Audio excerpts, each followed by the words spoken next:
We have sound. Welcome to Frontline Manor. I'm your host, Kevin Stewart, Mr. Do-Right. If you did not know, once again, I have Mr. Wayne Schneider in the building with me. Yes, sir. Thank you. And we're going to go through some more Manor history with him. So, how you doing? I'm doing good. Your history been doing pretty good this Doing week? good. Glad to be here again. All right. Well, let me don't hold you up. Let's get straight to it. All right. Last time we met before, I think after the program ended, you were asking me if I had anything on any black history of Manor. Right. And I said, yeah, I had a couple of things. And then I looked and I found a little more. So that's what we're going to talk about tonight. All right. Where we going to get started at? We're going to go back a little over 200 years to start. Wow. So, and kind of work our way up to today. Back in 1802, Okay. a North Carolina man named Mills Manor and a woman named Lucy Smith got married. And they were in North Carolina, and they eventually had 11 children born into their family. Okay. And between 1836 and the early 1850s, 4 of those children and their families moved to Central Texas into this area. And we know that there were a lot of slaves working on farms in that day and time. Okay. And so that's mainly where we're starting out, because there was a lot of influence that they played in this part of the country. And a lot of them took the last name of the man they worked for as their last name. They didn't always have a last name. They had a first name. You see deed records all the time. And first time I saw it, it was always funny to me that a deed record, just like you'd buy some property, you'd have a deed record for the slaves you owned also. Okay. It's exactly the same. And in the deed records, they almost always just mention a first name. But you know that a lot of them took the last name of the person that they worked for, whose plantation or whose farm or whatever they worked on. And a search of Manor history or history of other farms and plantations in the area around Manor, they come up with a lot of people with the last name of Manor who are not white people. Okay. So that's kind Okay. of that's kind of where we're starting. I want to give you just a little bit of information about those 4 Manor families that moved to this area first, and then we'll go from there. James Manor, of course, the founder of the town of Manor, along with his wife, whose name was Phoebe, they moved from Tennessee to Texas sometime between about 1837 or 1841 or 42. It's not real clear on that. In fact, I probably disagree with most of the other records that I've seen. And a year or so later, James Manor's younger brother, Joseph John Manor, he moved to Texas. And James Manor, of course, moved to this area now where the city of Manor is, but Joseph John lived off for the rest of his life in the Weberville area. Okay. He never left there. In fact, he's buried there today in the cemetery there. But then James Manor's sister, whose name was Rhoda Manor, and her husband, who was John Wilson, they moved from Tennessee to Travis County right about 1850. And they bought farmland that's now would be a little bit of probably in southeast Austin. Okay. It wasn't in Austin at the time, but it's probably would be considered in southeast Austin now. And John Wilson died just a couple of years after they got here. And Rhoda, his wife, kept the farm going for many years all by herself. Then also about 1850, James Manor's younger brother, whose name was David Mills Manor, him and his wife, Susan, they moved to this area also, bringing with them, of course, their daughter. And I've always thought it was a little different name. Her name was Ursula Gertrude. So Ursula Gertrude Manor. She like the Little Mermaid, huh? They purchased 555 acres of land, which is actually about 2.5 miles just straight south of where we are today. Okay. And David Manor then died 4 years after they got here. So the Manor, the husbands of some of these Manor families didn't live more than 2 or 3 years after they got here. And then his wife remarried and lived here for a long time. Well, that's the Manor families that came to this area between about 1837 and the early 1850s. At least 4 of them came. And I don't know whether you're familiar with it or not, but for the 1850 and the 1860 U.S. Census, they did something that they'd never done before. They also did a census of the black people in the area. They called them slave schedules. This is how they were named, but it was just like the regular U.S. Census, except they did one for the white people and then the slave schedules for the black people. And from the three Manor families, or the slave schedules show three of the Manor families as slave owners in 1850 and in 1860. Then James Manor is shown that he had 9 slaves working on his farm in both 1850 and 1860. And Joseph John Manor is shown as having 5 slaves in 1850 and 6 in 1860. And then Rhoda Manor Wilson shows that she had 15 slaves in 1860. So she was the widow of the John Wilson. So she had more slaves apparently helping her out. Now, in addition, 2 of James Manor's daughters, one of them was Lavina Henrietta, and the other was Mary Emmeline, each show to have 3 slaves in the 1860 census. And his daughter, Catherine, who usually went by Kitty, is shown to have 2 slaves in 1860. Okay. So from the time that the Manor families moved here, they always had slaves up until the Emancipation Proclamation came out, and the slaves were freed.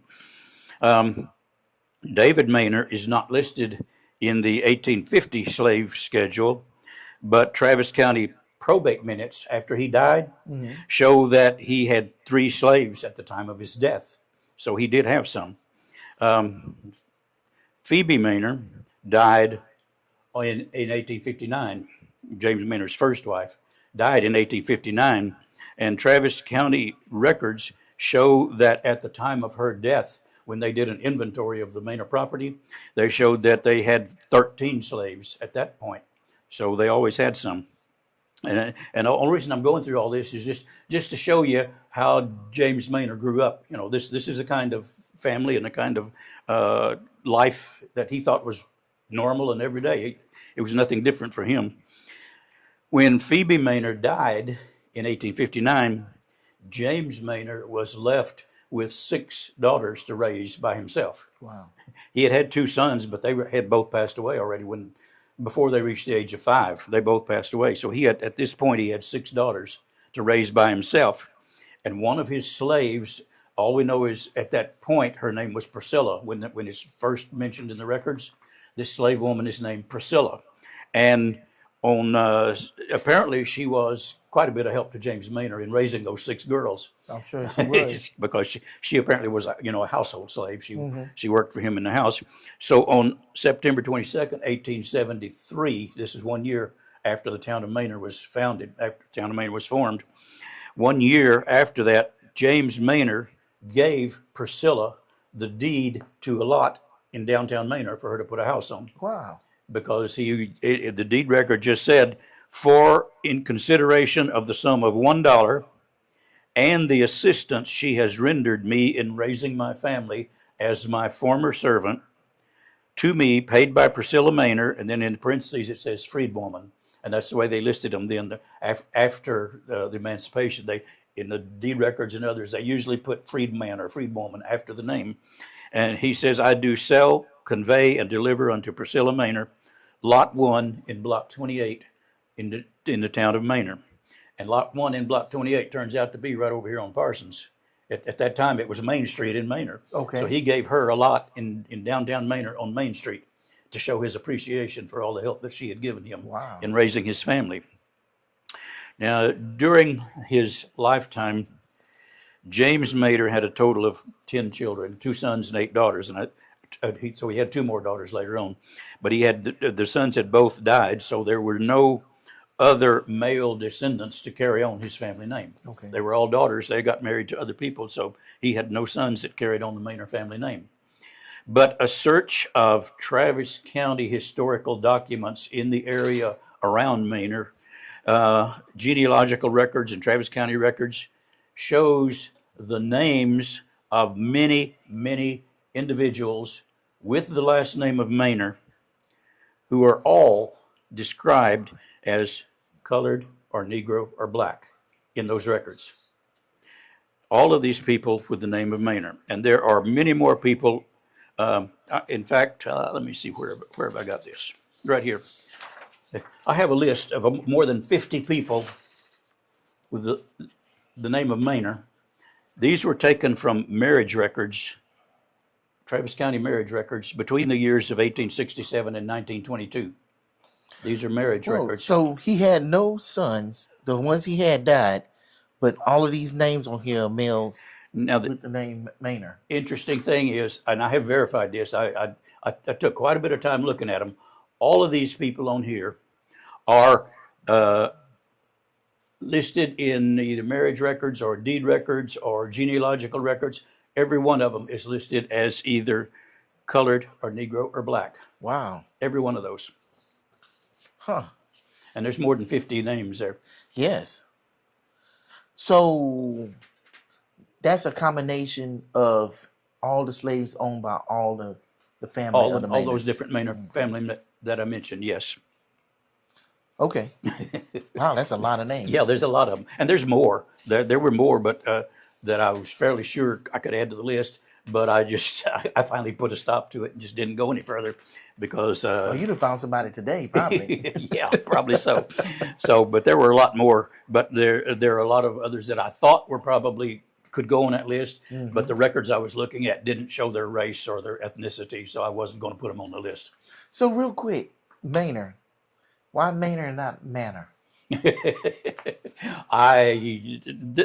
That's a good question, and I can't tell you for sure. But what I can tell you is that there are people who say it should be pronounced Manor. Okay. But I'm about 99% sure that it was Manor. It's always been pronounced Manor. I mean, my family moved here in 1952. It's always been pronounced Manor ever since I've been here.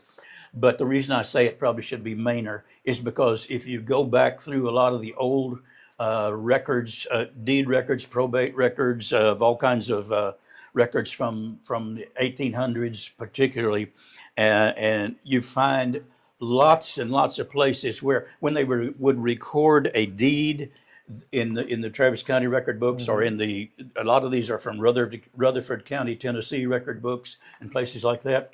When they would record it, the people who had the deed, who had bought the property or sold the property and signed the deed record, they would submit the deed record to the Travis County offices, and a clerk, not the person whose name was on the record, but a clerk would write it into the book. Okay. And they would write the name. Of course, when they're going to write the name Manor, they're going to write it the way they heard it pronounced. And there are many, many, many records where you see it written into those records. It's Maynor, which you would think that's got to be Manor. Right. Or they wrote it in many times as Mainer, which sounds like Manor. Okay. And so, Oh, that makes sense. So even though his last name was Manor or Manor, the way they wrote it, it suggested that it was supposed to be Manor. Because the way they wrote it. so it's Gotcha. always been Manor as far as I know. Okay. Because when they wrote it in those records, they spelled it the way they heard it pronounced. And if it was pronounced Manor, they said Maine. Let's see, that's Main. That's Maine. So it's Mainer, or you see it Mainor, or you see it Mayner or Maynor. Okay. So they heard the name May and or, so they Maynor. So rather than Manor, and normally when you're talking about an old plantation or a big home, it was called a manor. Right. Yeah, but apparently the family name was Manor, and it may have originally been Manor. I don't know, but as far as any records I've ever seen, apparently it was pronounced as Manor. Okay. So It could have been when their people came, their name was longer and it was Manor, and then it got shortened, even though they're still pronouncing it Manor. who knows? Yeah. But as far as what we do today, I mean, as far as we know, it's Manor. Yeah, or as we know. So, You know, when I first moved here, I saw the sign and I said Manor. I don't doubt that. Yep, very well possible. Yeah, because anybody that's not from this area, Yeah. sure, and you still see that happen. Well, another good example is Elgin. Mm-hmm. If you go to Illinois, it's Elgin. Yeah. It's Elgin, Illinois. Some people say Elgin. Yeah, and even around here, people who are new to the area and don't know it that's Elgin. It's pronounced Elgin. I So think Texas just wants to be different. it's that kind of thing, yeah. Okay, continuing. When the town of Manor was founded in 1872, the street running east and west, just on the other side of the railroad tracks. Okay. The first street on the south side of the railroad tracks was named Barnhart Street. Okay. And I can't prove it one way or the other now, but I think it was probably named after a man named Joseph Barnhart and his family. Joseph Barnhart was one of the first people that James Manor sold some land to when he first got his land grant in this area. Okay. And he got his land grant in 1838, and I think it was probably either a couple of years later that he sold, I think it was about 200 acres, to Joseph Barnhart and his family, and it was right next to James Manor's place where he lived. So I think, and Joseph Barnhart was quite involved in the development of the area for many years. Okay. And so I think probably the street was named after Joseph Barnhart. But sometime in more recent history, it's not Barnhart anymore. It was renamed Carey Manor Street. I don't know whether you're familiar with it or not, but the first street on the other side of the railroad tracks is now Carey Manor Street. Okay. And that was renamed in honor of a woman named Carey Manor Pollard. She had been married originally to a guy named Henry Manor, and when he passed away, she remarried to a guy named Pollard. And she was a black woman, of course, and she was the first African American or first black woman elected to the Manor City Council. Really? Yeah. Unfortunately, I don't have the year on that. I thought I did. But she was the first black woman elected to the Manor City Council. There was an article about her in the Austin American-Statesman in 1996. Okay. And it said, I'm going to read you some of what it said. That Carey Manor Pollard and James Manor share the same name is no coincidence. The ancestors of Pollard's late husband, I think I said Henry, but I meant Willie Manor was her husband.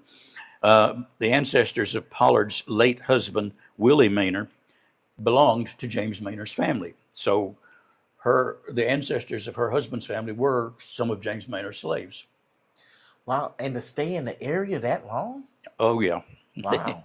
And it goes on to say, while James Manor is honored as the founder of the town, the first of the black Manors, and this is Henry Manor, is accorded little recognition for his part in building and settling Manor. Although the date and the circumstances of Henry Manor's arrival isn't known, county records show that he bought land in this area in 1873. And you can go through Travis County deed records, and you can find several places where Henry Manor, who had been one of James Manor's slaves, where he bought and sold property in this area. So apparently he was able to do that after a while. That article goes on and says, Carey Manor Pollard, remembers moving to town in 1952 and finding, and this is a quote from her, finding not one thing for black people in Manor. Still today. So she started a young people's center for black people, for young kids in her house, and she organized women to go out and sell eggs to raise money to support the center, and she kept it going that way, expanding the services as the years went by. Mm-hmm. And I don't know whether you're familiar with the East Rural Community Center that's over here now at the end of Carey Manor Street. That's what it developed into eventually. Wow. So it's still there today, and it's right next to something we might want to talk about some other time. I don't know whether you've ever heard of the Joseph Clayton Vocational Institute. No. That's a whole nother story that we don't have time for right now. All right. But it was a school that he established for black children here in Manor. Wow. And it's right next to the East Rural Community Center at the end of Carey Manor Street. So was Austin a welcoming place for African Americans? It depends on which ones you're talking about. I mean, if you're talking about the people working on the farms, the slaves, Right. We'll get to some figures on that in a little bit. Okay. But there just wasn't a whole lot of other roles for them at that time. But it changes. Okay. This article from this newspaper, it closes by saying that whites are still buried in the Manor Cemetery where James B. Manor lies. Now, this is 1996. Whites are still buried in the Manor Cemetery, and blacks are buried out in the country at the Park Springs Cemetery. You may not have ever heard of Park Springs Cemetery. It's about 3/4 of a mile to a mile down the road from where I live. It's a straight out Black Manor Road, about 4 miles. Okay. But it's called Park Springs Cemetery, and it was established in 1893 as a cemetery for black folks. So that at that time, when this 1996 article was written, it says that Carrie Maynard Pollard, that if she had passed away at that time, she would have been buried at Park Springs Cemetery and not in Manor, even though she was a Manor City Council person. Why is that? Did it say why? The article doesn't say. I mean, that's where I stopped. But Carrie Maynard Pollard, died in 2004, and she is the first black person buried in the Manor Cemetery. Wow. Okay. So they changed it with her. She's the first black person buried in the Manor Too Cemetery. bad it took to 2004 to 2004. The cemetery was begun in 1871. 2004 was the first. Wow. But we'll get to something in a little bit that there may have been an attempt to change that. We'll get to that Okay. in a little bit. Let's sort of shift gears here a little bit and go into something else. And in 1975, President Lyndon Johnson signed a resolution that, and this is a quote from the resolution he signed. He said the purpose of that resolution, he was urging all Americans to recognize the important contribution made to the nation and to the country, or he said to the culture, by its black citizens.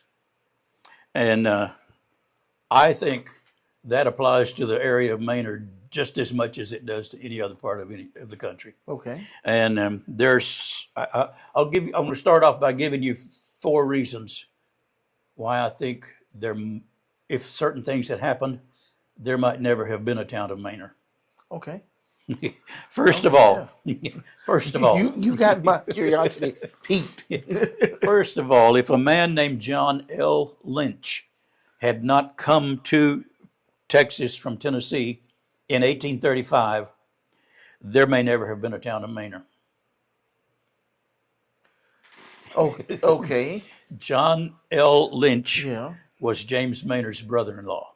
You serious? The same Lynch. John L. Lynch was James Maynard's brother-in-law. Wow. And John Lynch was married to James Maynard's sister, Elizabeth, back in Rutherford County, Tennessee. Okay. John Lynch came to Texas, he says, in December of 1835, but he came by himself. He didn't bring his family. I think he came to just check out the area, see what it was like.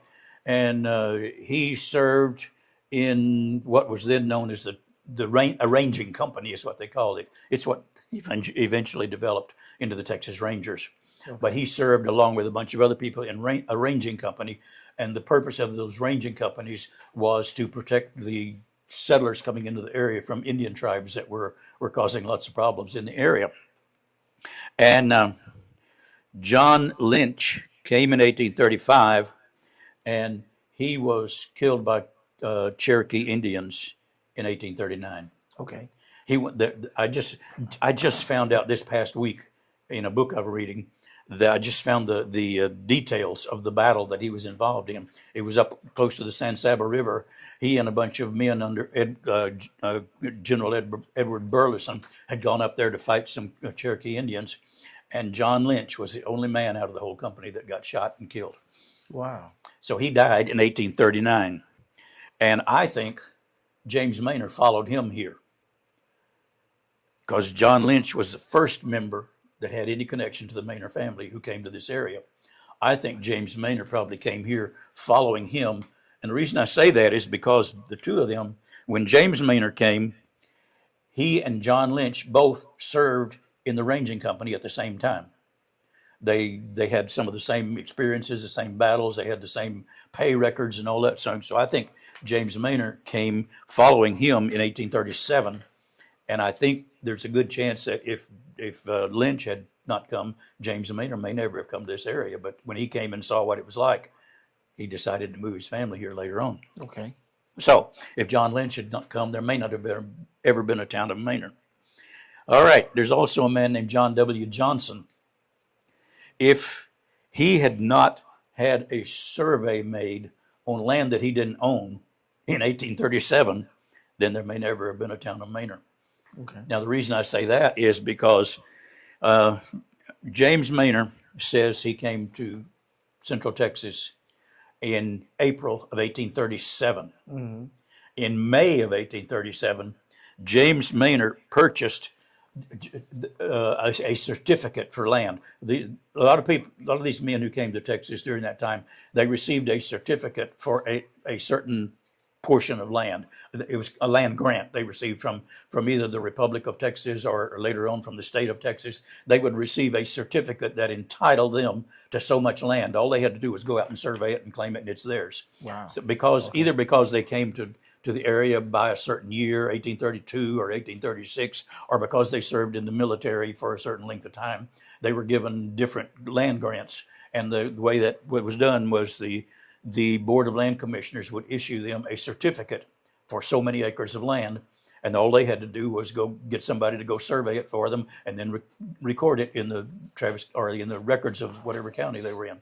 Okay. And so John W. Johnson came to this area. He received his certificate for 1,280 acres of land, and when James Manor came in April of 1837, 1 month later, in May of 1837, he purchased that certificate from Mr. Well, there was another guy in between, but he purchased Mr. Johnson's certificate for $500, and it was for a little over 1,400 acres of land.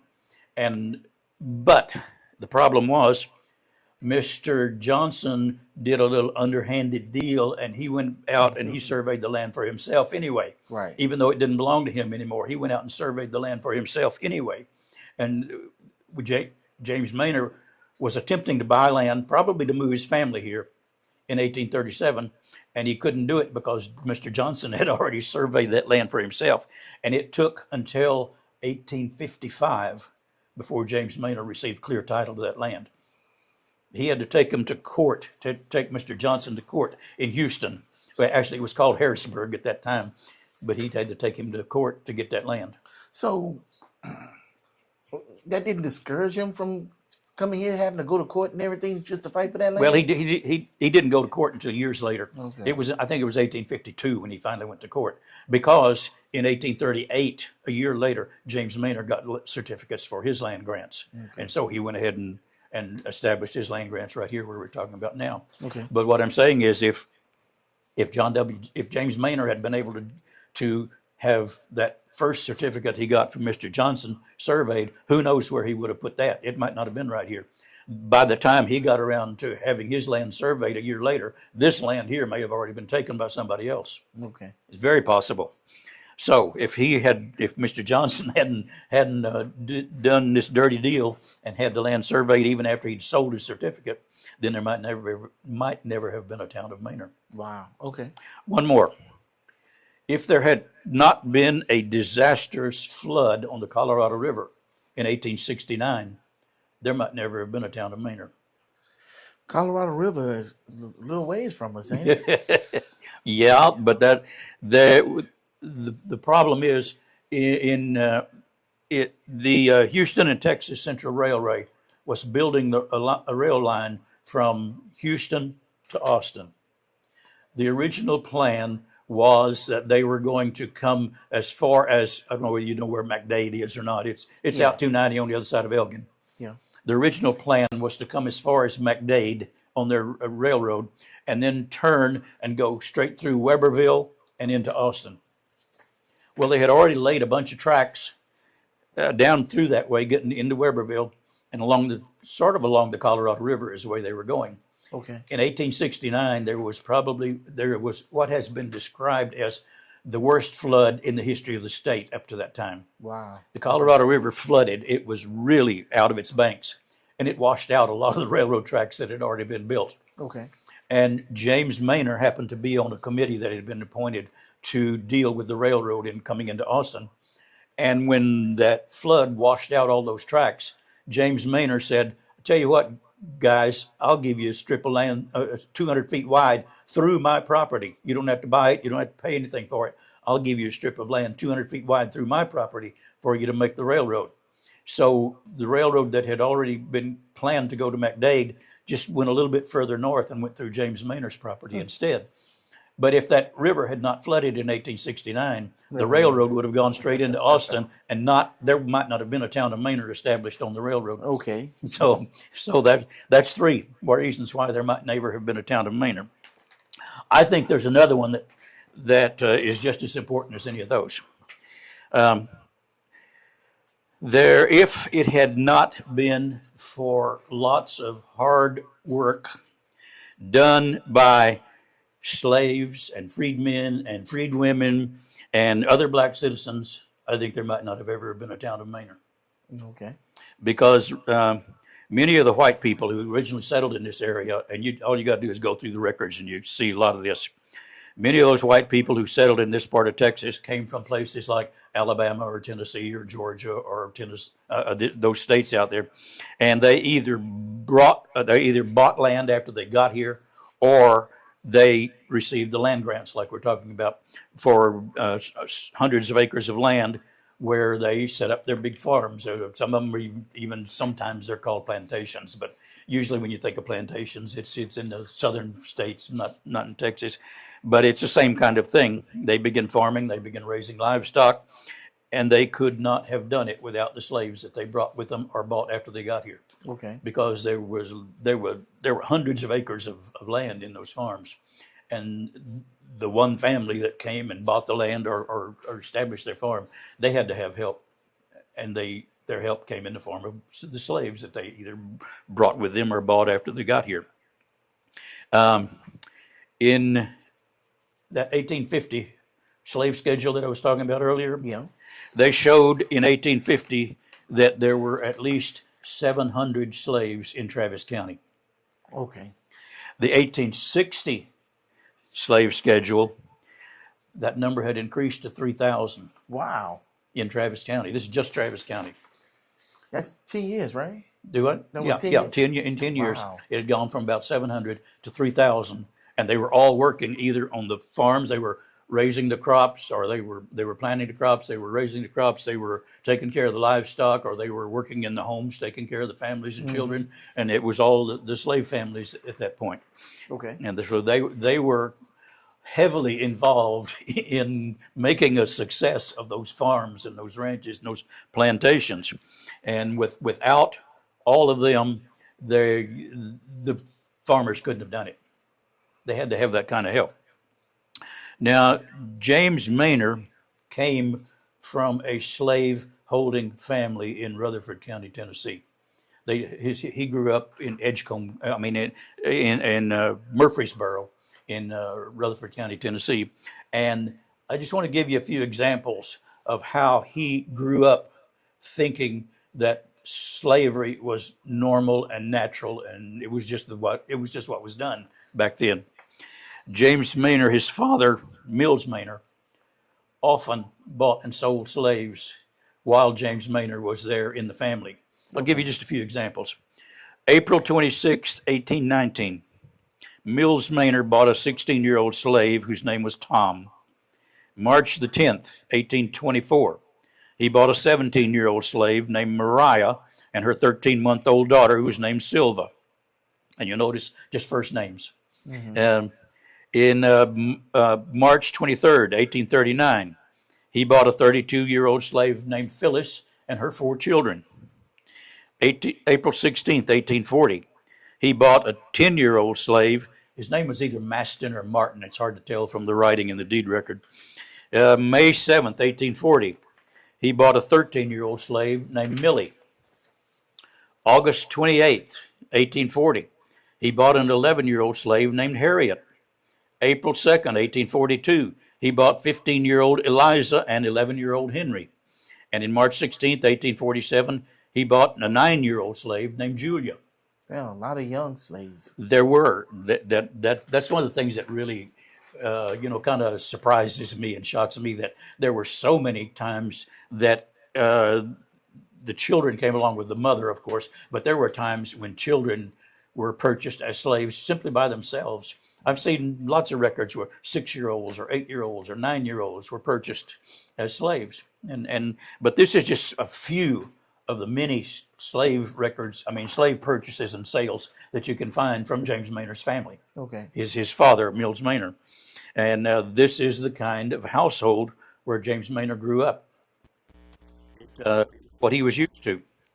And tax assessment records from Yazoo County, Mississippi, and Bastrop County, Texas, and Travis County, Texas, show that James Maynard didn't own any slaves from 1836 to 1840, and this would be during the time that he came to Texas. Okay. So when he was moving from, I say moving from Yazoo County, Mississippi to Texas, but most other histories of James Maynard say he came from Tennessee to Texas, but I don't think it worked exactly that way. But when he came to Texas, he received his 2 land grants for a little over 1,900 acres of land, and he built his house, and then I think he moved his family to Texas, which would have been somewhere around 1840, 1841, I believe. And there is probably, let me insert one other thing here. When Mills Maynard died in Tennessee in 1848, his will showed that he owned 29 slaves at that time. And this was after James Maynard had already been here in Texas for at least 7 or 8 years. But his father's will stated that those 29 slaves and some of his property were to be divided among his 7 remaining children, 7 living children and 2 grandchildren. So there were 9 of them altogether. And his will shows that each of his remaining children were to receive 1/9 of his slaves. And that would mean that James Maynard was to receive either 2 or 3, depending on how they figured it. And whether he actually did, whether he actually brought them to Texas or not, I don't know. There's no way to tell. But we know that his father owned 29 slaves, even at that time. And so that's the kind of family James Maynard was used to. Okay. It was nothing unusual for him. Now that, excuse me, that is some of James Maynard's history. When, and this now is going to be after James Maynard was living here.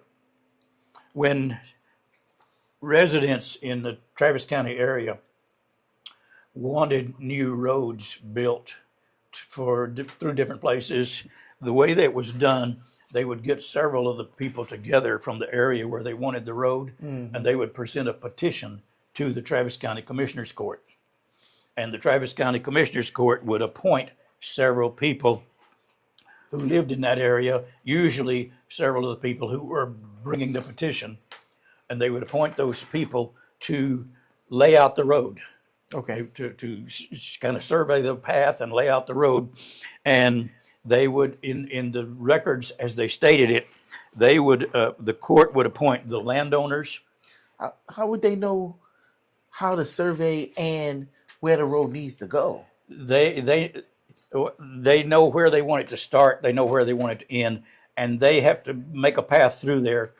Sometimes they could go across people's property. Sometimes they had to go around other people's property. Okay. That's why if you get out here to some of these country roads, you find a lot of twists and turns in them. Okay. So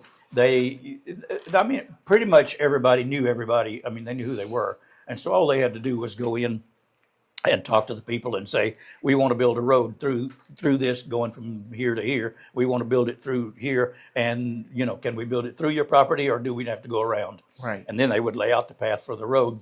And the Travis County Commissioners Court then would say, when they told them to go lay out the road, they would say that the landowner and the hands, the hands working for him were required to build the road.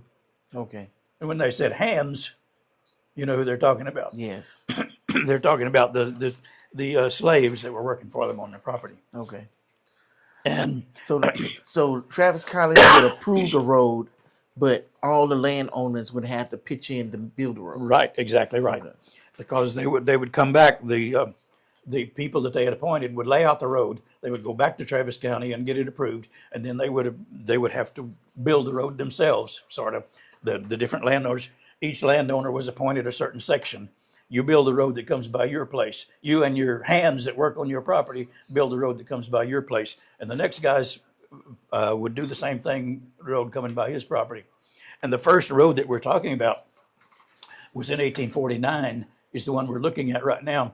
And James Manor and several of the people from this area went to the Travis County Commissioner's Court to ask that a road be built from Austin to Brenham. Okay. Now, and it specifically stated in their the request or the information from the Commissioner's Court that they wanted the road to start at Burditt's property, which was in Austin. I mean, it's in Austin now. It wasn't in Austin then. It was an area known as Fistville on Walnut Creek at that time. But the Burditt family was a big family, like the Manor family was in this area. And it specifically stated they wanted the road to start at Burditt's property and go through James Manor's property. So when the road was built with all those hands that were working on the property, and of course we're talking about the slaves working on the property, when the road was built, this particular road ran right in front of James Manor's house. Right. And 20 years later, it would be the road that runs right through the middle of the new town of Manor. Oh. Okay. So when they laid it out, they knew what they were doing.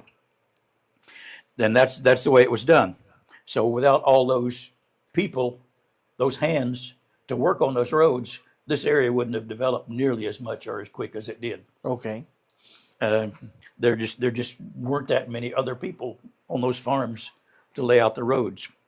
Well, we know that the Civil War officially came to an end in Texas, and the actual day, of course, is coming up in another couple of weeks. Juneteenth is what we're talking about. Civil War actually ended in Texas on June 19th in 1865. And when it happened, it had a considerable effect on those farmers and ranchers and other people in this area who had previously been depending upon the slaves to plow their land and work their crops and take care of their livestock and to take care of their children in their houses and do Right. their cooking. It had a tremendous effect on those people. And in March of 1865, the U.S. Congress created an organization. I don't know whether you've ever heard of it or not, but this is the official name. The official name was called the Bureau of Refugees, Freedmen, and Abandoned Lands. Huh. Most of the time, it was simply referred to as the Freedmen's Bureau. Okay. And among other things, the Freedmen's Bureau was established, one, to oversee the employment of black people who had been recently freed from slavery, two, to distribute rations and medicines and supplies to those who needed it. Mm-hmm. Number three, to transport freedmen, refugees, and teachers to the areas where they were needed. Number four, to provide for the freedmen's education. And number five, to help freedmen in filing claims against the government. Okay. This bureau was established just to help all those people who had been freed from slavery to make sure that they were treated fairly and could get things done that they needed to get done. Okay.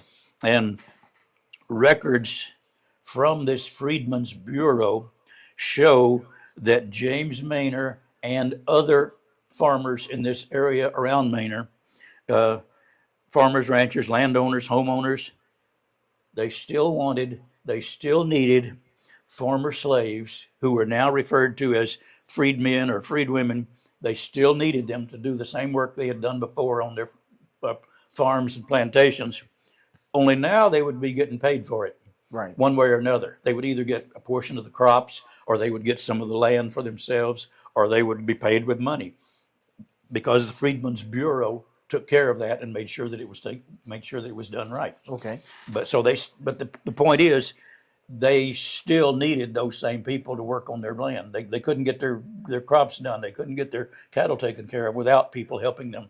And they still wanted people to help. Now, James Manor seems to have been quite involved in securing freedmen for himself and for a number of other landowners in the area. A Freedmen's Bureau that was set up in Austin, there was a book that you can find it online, and it's a record book. It's called Travis, Williamson, Blanco, Burnett, and Hayes counties north of Onion Creek, which is going to include this area. And in that book, it lists the names of people wanting freedmen to work for them.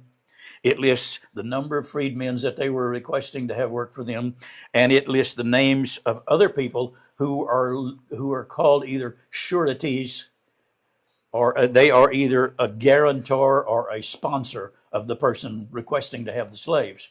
And let me give you just 3 or 4 names that were on that list, and what information you find in that record book about those people.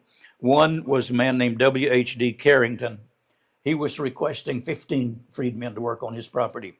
And the sureties that were listed to sponsor him, one was James Manor. Okay. And there were 3 others.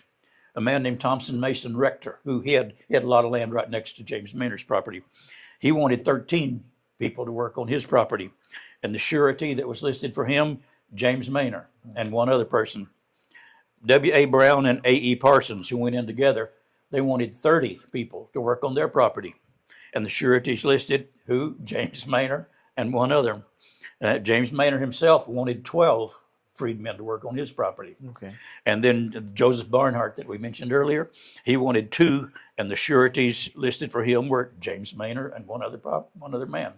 So what I'm saying is James Manor was apparently quite involved in getting these requests in for people to work on their farmland after the Emancipation Proclamation, after the slaves were freed. Okay. They still needed all those people to work for them, and you find the records in those books where they were requesting that. Now, that entire list you find in that one particular place that I'm talking about, there were 15 different Manor area residents wanting freedmen to work for them, and the total number of freedmen or hands, as they listed, that they wanted was 140. Okay. And that was right in this same area here, right around this area where Manor is. They still very much needed all those people to work on their land. And at the end of that list is a statement that was written by the official at the Freedmen's Bureau, and he said, "Respectfully forwarded, approved. I am satisfied that the sureties offered are good and sufficient." So he was saying, I'm approving this request, and James Manor is good as a surety for all those people. So what did James Manor supply to the people that needed hands? Mostly his reputation. Okay. That's the way I see it. They weren't paying anything. They were just requesting these people. And they had to have somebody who had a good reputation, who was saying, I'll back them, I'll sponsor them. And James Manor at that time had a good enough reputation that they said, if he says it's okay, then we will take his word for it. I think that was kind of it. Okay. Yeah, bear with me because I don't understand that's the whole fine. situation. Go ahead. What exactly was he putting his reputation on? On the fact that if the people who were requesting these, like Mr. Carrington, Mr. Rector, and others, if they didn't take care of them properly, James Manor would be held responsible. Okay. So he was vouching for them. Yeah, exactly right. And since the hands weren't necessarily getting paid, they wanted assurances that they were going to be looked after and taken care of while they was working for them. Yeah, and one of the other things you see in those record books is where a number of the slaves, or former slaves, the freedmen and freedwomen who came in to work on those, you'll find records in there where they came to the Freedmen's Bureau and said, I made an agreement with Mr. So-and-so to work for him on his farm, and he's not living up to his end of the bargain. He's not paying me. He's not giving me the land he said he would give me, or he's not giving me the crops he said I was entitled to. And so they were able to go to the Freedmen's Bureau and state their case, and the Freedmen's Bureau would work it out, help them work it out so that they were treated fairly. Okay. And that's kind of what James Manor was saying. If these people that if I'm standing up for, if they don't do what they said they're going to do, then I can be held good for it. And what would they take away or find him guilty of? I mean, he's putting his reputation on the line. What was the penalty to him then? I haven't seen anything that actually says that. Okay. But James Manor was not a poor man. He had some money, so I don't know whether they would find him or what they would do. But Okay. somehow or another, James Manor was required to be the surety or the guarantee that these people, and he knew all of these people. These were not names that were unfamiliar to him. He knew all these people very well. So it's like co-signing. Yeah, exactly. Okay. It'd be the same thing as if you're co-signing for something today. Anyway, there's a second book at the Freedmen's Bureau that's a record of letters that they received, and what they call endorsements. It means how they answered the letter, how they responded to it. And this book is from the Freedmen's Bureau in Austin, and it's between February of 1866 and June of 1869. There is one entry that's dated December 24th, 1866. So this is just a little over a year after the slaves were all freed, and the Freedmen's Bureau was set up to handle this. And this particular letter was received by the Freedmen's Bureau in Austin, and this is a quote from the letter, or from the record where they entered in the record book, where they entered the fact that they had received the letter, and they said in the letter they were requesting assistance in procuring transportation for a number of freedmen from eastern and southern states. And the letter had been written by James Manor. Okay. So he wrote the letter to the Freedmen's Bureau saying, I need the Freedmen's Bureau to help me bring in a bunch of these freedmen from the other states to work on the farms and ranches. Okay. So they were still bringing them in. So it appears that James Manor and many others in this area still needed lots of freedmen and freedwomen to work on their farms and care for their households. And I would even go so far as to say as if that had not happened, without those people coming in to do that work, there might never have been a town of Manor. Fair enough. Okay. So that's why I say that once you look through the historical records of Manor and the Travis County area around here, you see more and more and more of the tremendous role that black people played in making a success of this area. Okay. Because they couldn't have done it without them. That's the way I'd put it. Well, yeah, definitely could have done it without them. Kind of sad that it's not a whole lot of black people that stood out in history in Manor, Yeah, up until just recently. I mean, because now we've got the last two mayors have both been black men, which is quite unusual for so many years. That would never have happened. And we've got several city council members who are black now. So it's just within the last few years that it's really started to change. And it's and you're right. It's kind of sad that for so many years that it went the way it did, but it's slowly changing. Did something change?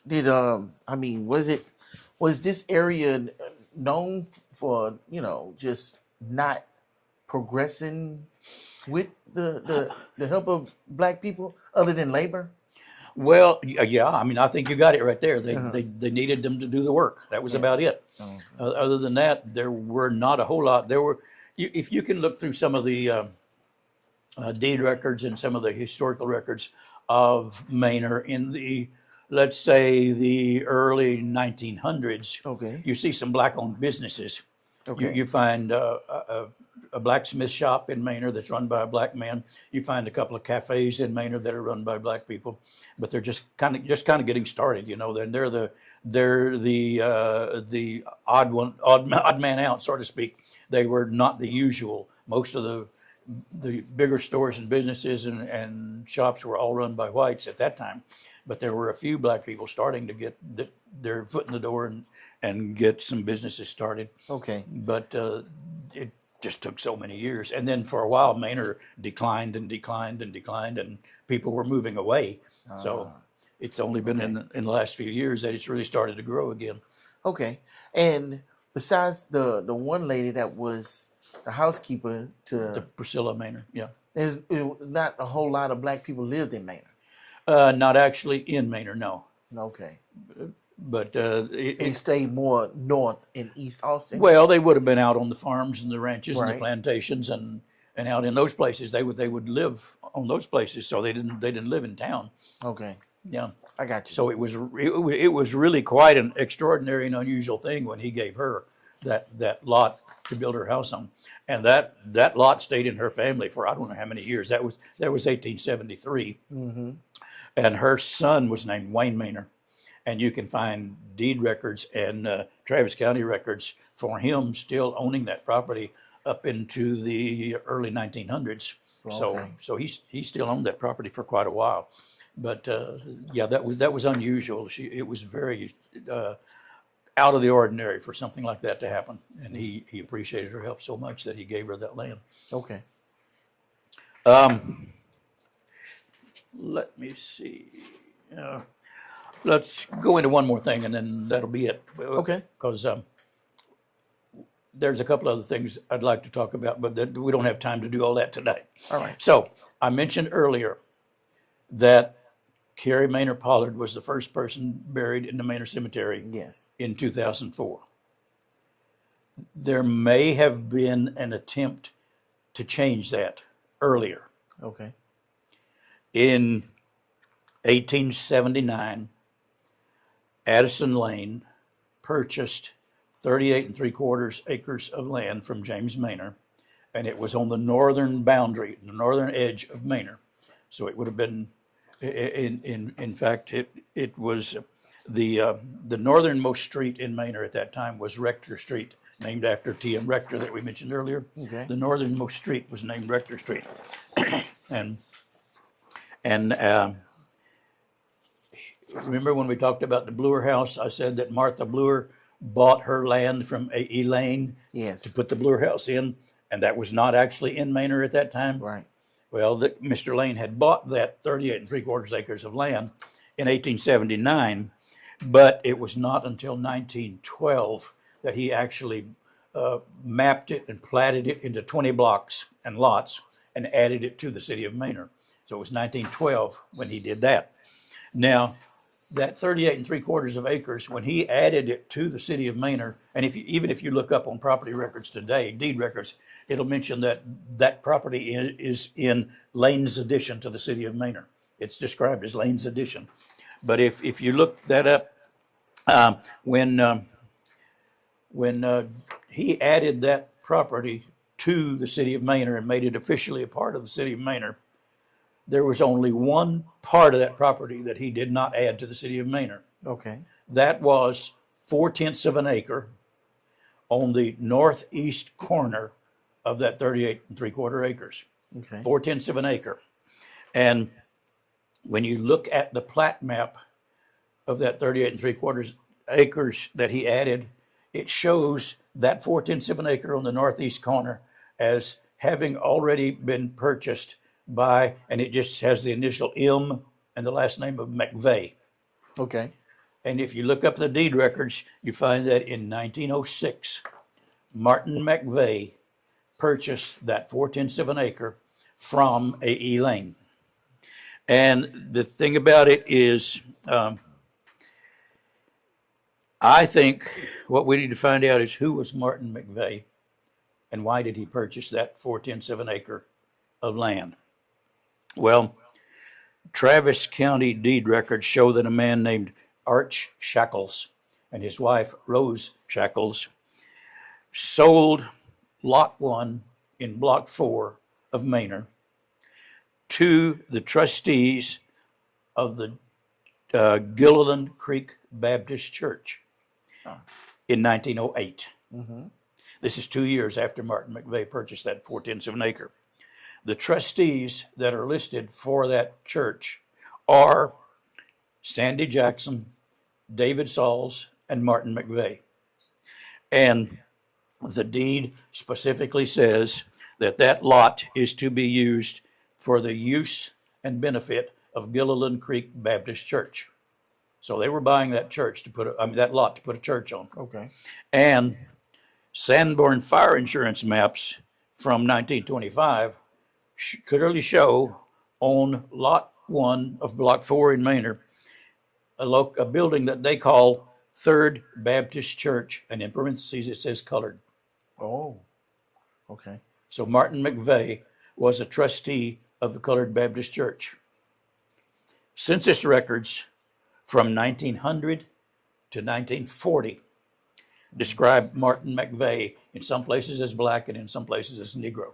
Okay. Martin McVeigh was a black man who purchased that 4/10 of an acre from A.E. Lane. Now, here's the interesting thing. Well, let's first, let me remind you, when James Manor gave the land for the Manor Cemetery, that was in 1871, and he gave 5 acres to the trustees of the church on Wilbarger's Creek. He gave 5 acres that was to be used for church and cemetery purposes. And that 5 acres has been used as the Manor Cemetery ever since then. Wow. Ever since 1871. Now, that 4/10 of an acre that Martin McVeigh purchased was on the west side of the Manor Cemetery, parallel to the Manor Cemetery, and only 17 feet away from the Manor Cemetery. Now, Travis County deed records, and it took me a while to find this one, because if you look up Travis County deed records, but you have to go to the reverse index for the deeds. They have direct indexes and they have reverse indexes, meaning the direct index shows the guy who sold it and the guy who bought it. The reverse index shows the guy who bought it and the guy who sold it. Okay. So they're just that way. But the only place it shows up is in the reverse index to the deeds. And in that purchase from 1906, where Martin McVeigh purchased that reverse index to the deeds specifically says that that is to be a cemetery lot. Mm-hmm. That 4/10 of an acre is to be a cemetery lot. If you go to the aerial photographs that were taken as early as 1937 and 1940, it shows something on that lot, but it's not clear enough in detail to be able to tell what it is. But there was something on that lot during those years. Now, Travis County probate records for a man whose name was John Bascom Norwood, and John Bascom Norwood is a whole other story also. He owned lots of land out close to where the airport is now, close to the Austin airport. Okay. In fact, he was responsible for starting schools, one for whites, one for blacks, and one's for Mexicans, on his land. That is all now right where the airport is. So he was quite influential in that area. Okay. And if you go through his probate records, it goes page after page after page for several years talking about his estate and how it was settled. But the probate records for Mr. Norwood show that after his death, he died in 1931, that after his death, his estate continued to pay up until 1934. They paid Martin McVeigh as a sexton of a cemetery. A sexton is a caretaker of a cemetery. Okay. So from 1931 to 1934, and apparently he wasn't doing a whole lot of work because he was paid $3 a year. Wow. for being a sexton of the cemetery. So I don't know, but the point is, Martin McVeigh had a connection to the cemetery, and Martin McVeigh died March 15th, 1947, And according to his death certificate, he's buried in the Park Springs Cemetery that I was talking about earlier, the one that had already been established for black people. Right. So if Martin McVeigh purchased that 4/10 of an acre to establish a black cemetery right next to the Manor, to the white people's Manor Cemetery, Right. why was he buried in Park Springs Cemetery? Yeah. So I see that's the possible attempt. Yeah. His name, the name and date of birth on his death certificate are both written incorrectly. So there's some bad information about him out there, because in some of the records, his death certificate, his name is spelled McVade, Vade instead of Vey, McVeigh. And his date of birth is shown on his death certificate as 1877. But if you go looking up through all the census records, you can find out that his date of birth was 1867 instead of 1877, and that he was that would make him either 79 or 80 years old at the time that he was buried. And if you take those census records from 1900 to 1940, and he died in 47, and if, of course, those census records list his age every year that they did the census. Okay. And if you take those census records and you figure his date of birth being 1867 and his age on each one of those census records, it comes out correctly. He had to have been born in 1867 and not 1877. And it shows that he would have been 79 or 80 years old at the time he died. And his death certificate says the cause of death, old age. That's all it says. So, unfortunately, the Park Springs Cemetery was a 5-acre cemetery, and if you're interested, we can get into that later. I mean, not tonight, but some of the time we can get into that. But it was a 5-acre cemetery that was established for the black people out away from the city of Manor in 1893, and over the years there were lots of burials out there. I mean, a couple of years ago, the records were showing over 600 burials in that cemetery, and there are. But the cemetery got so overgrown with brush and weeds and trees that it was impossible almost to see anything. And like I said, I've lived about a mile away from that cemetery since 1952. Okay. So I knew where the cemetery was, but most of the time when you drove by it, except for a sign out by the road, you couldn't see a cemetery there. But within the past few years, there's a guy named Jeff Lee who has gotten an effort started and has made tremendous success clearing that cemetery out. Okay. They are doing some tremendous work out there. Even now, they're doing that work, and they've uncovered a lot of graves that were either completely covered or that the gravestones had fallen over and gotten buried in the dirt. Right. But they are restoring that cemetery, but they've still got a long way to go because it's a 5-acre cemetery. Right. But Martin McVeigh's grave has yet to be discovered, but it's supposed to be there, but they haven't found it yet. Now, I think from everything I've read, everything I've seen, I think it's possible that the 4/10 of an acre of land that Martin McVeigh purchased, Martin McVeigh, who was a black man, according to everything we know about him, who was a trustee of a black church, I think that 4/10 of an acre was intended to be used as a cemetery for black people in Manor. That was in 1906. And it's possible that there were a few burials in that area. I can't prove it, and there's never going to be any way to prove it, but my guess would be that when he established that to be used as a cemetery for black folks, and I said it was 17 feet away from the other cemetery, that when they started actually burying a few people out there, probably the good white people of Manor said, no, we don't want that happening, that 17 feet away from our cemetery. Right. And so they sent them out to Park Springs Cemetery to have them buried out there. I'll bet you that's what happened, but there's never going to be any way to prove that. And like I said, there may have been a few burials in that cemetery because if you go out there and walk that property, one of the things you notice is patches of irises growing in several different places. Okay.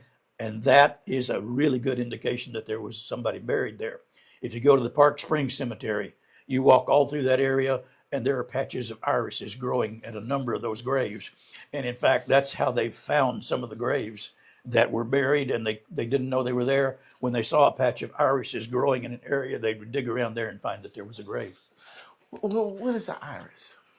A flower, it's a lot of people confuse them with lilies, but they're not. They're Okay. irises. So it was basically somebody left flowers there.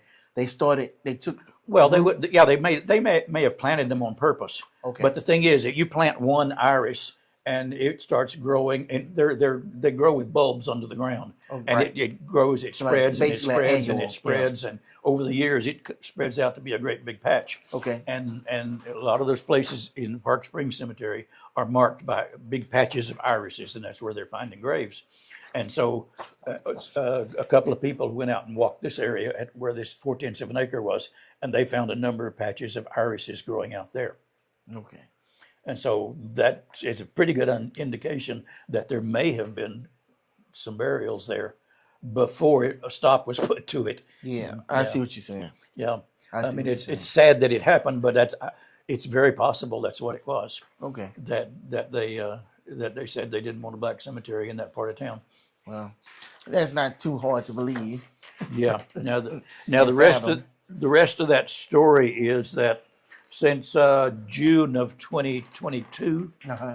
that whole area, in fact, it's about 9 acres worth of land, and it's you familiar where the post office is? Yes. Okay, it's right in this 9 acres of land is right up the hill behind the post office, and if you go to the post office, the cemetery is right behind the post office also. Oh, okay. Yeah. So, but that 9 acres of land that's in there was in 2022 has been owned by a company called Junction Development, LLC. They are planning to put somewhere between 90 and 100 townhomes in that area. Really? Yeah, they've already cleared out any homes. There were a few old mobile homes and things like that in the area. Those have already been cleared out a year or more ago. And they are planning to put townhomes in that area. It's all being worked out now. And part of the area that they're going to put the townhomes on is that 4/10 of an acre where there may have been some people buried there. So what if they find out that there are people buried there? What happens then? Well, Texas has some pretty specific laws about that sort of thing.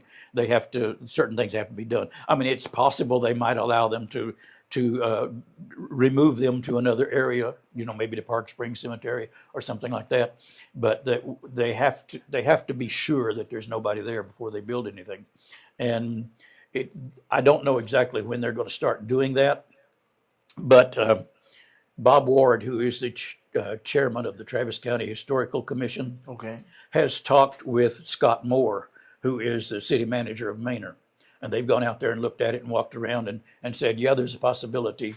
And they have made an agreement so that whenever the development company decides that they're going to start clearing that land to build their townhomes, they have an arrangement with that development company to have a bulldozer or some other type of equipment go through that area and just scrape maybe an inch or two off the top of the ground. And Bob Ward has made arrangements for him and me to walk behind that bulldozer and see what shows up. Wow. Okay. Well. So, because they've got to know one way or the other. But Right. it's very possible there were burials there, and they've got to know one way or the other Yes. whether they were before they can build anything. Well, I don't even know what I hope. I hope that if you find something, you can identify it, and if there's nothing there, then we can move on. Yeah. Yeah. So, but anyway, there's a good possibility that was intended to be a cemetery for black people. Okay. But everything fits. Everything sounds right. And the only question is, did they actually bury any people there? And I guess that's one of the Manor's mysteries then. Yeah. Yeah. All right. I thank you again for coming out. Man, a lot of information. Wow, that's a lot of information. I'm kind of disappointed. We don't have a lot more, not importance, but involvement in Manor's history. But history is made every day, so we are constantly moving forward, and more things are going to happen. Our city is growing, and I think there's a lot of opportunities out there. Yeah, and yeah, you're right. It's going to be changing a lot because, like we said, we've got a mayor and we've got probably 2/3 of the city council Right. that are black folks now, and so Yeah. so And Maine is turning into a melting pot. There's somebody yeah. from everywhere Oh, here. So, absolutely. yeah, great things going. And once that HEB opens, that's it. It's on and popping. Well, Home Depot's open already, so I'm gonna go tomorrow. are you? I haven't made it yet. Yeah, I want to see. I got to see, and I'm excited because now I don't have to go as far to haul my wood home. Yeah, exactly. I agree with you there completely. Instead of going all the way to 35. All right, man. I appreciate you coming Sure. tonight. And we'll continue this. Oh yeah, first Monday and every month we're gonna get some more All right. history going. As long as we're on this topic, if you want to, next time we can do the Park Springs Cemetery or the Joseph Clayton School Okay, because they're all more Black history. okay. And if it's anything that you want Wayne to look up, talk about, or anything, let us know. You send a message to the show. You can send it directly to him. He's on Facebook with a lot of Manor history. Trust me, he will see it and he will dig and dig and dig and find everything he can find on it. Yeah, if they'll go, I mean, even if they can't find my personal information, they can go to the Manor Historical Society Facebook page. There you go. And since I'm one of only 2 admins on that page, He's gonna see I it. definitely will see it. All right. All right. And for you, there's a million videos out there that you could be watching, but you chose to watch this one. And we appreciate you. Until next time, Frontline Manor is out. Peace.